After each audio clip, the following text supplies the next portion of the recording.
Sarries too hot for Chiefs Saracens proved to be too good for Exeter Chiefs as they secured their fourth Premiership title following Saturday's 27-10 victory at Twickenham.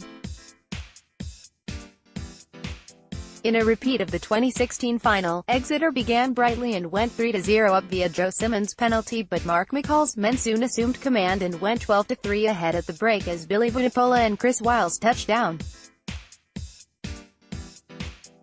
On his last ever professional appearance, Wyles went over again at the start of the second half to leave the trophy within their grasp, but the Chiefs hit back through replacement Gareth Steenson.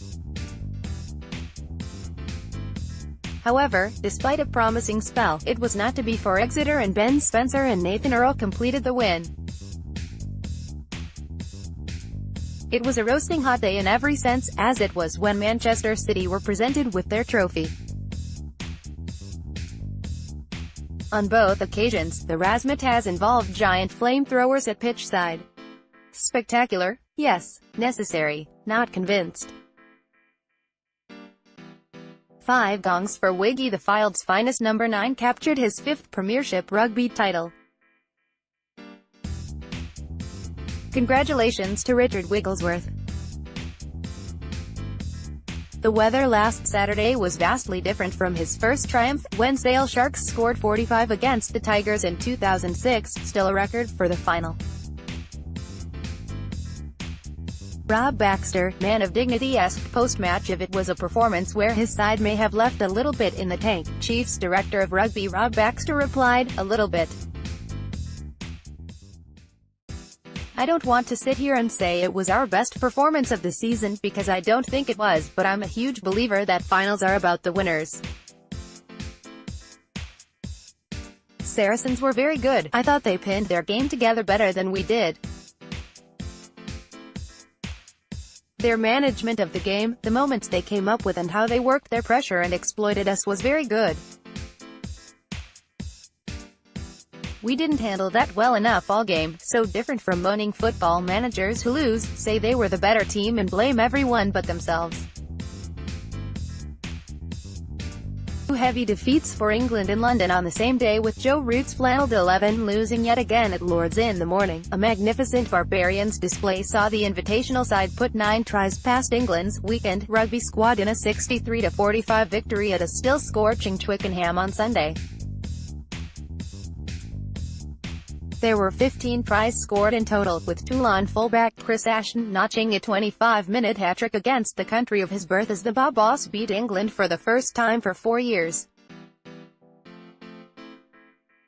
It was another disappointing day for Eddie Jones ahead of his squad's summer tour to South Africa. Good to see Tom Curry playing well and doing what Sharks fans know he can do.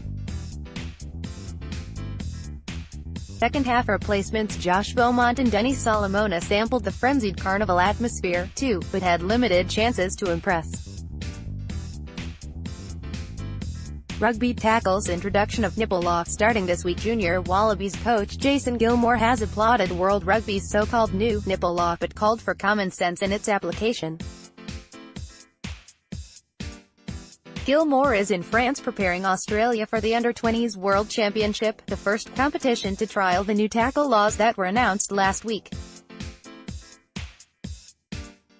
He had just taken his squad through their first contact session working under the new laws, which lowered the acceptable tackle height from below the shoulders to below the nipple line.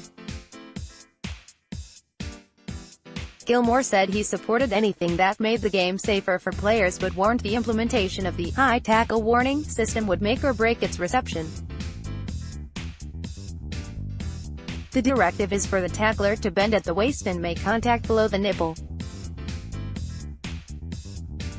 Generally before that it was underneath the armpits, so the height hasn't changed a lot. It's more focused on the tackler bending at the waist and making sure they aren't upright, Gilmore said.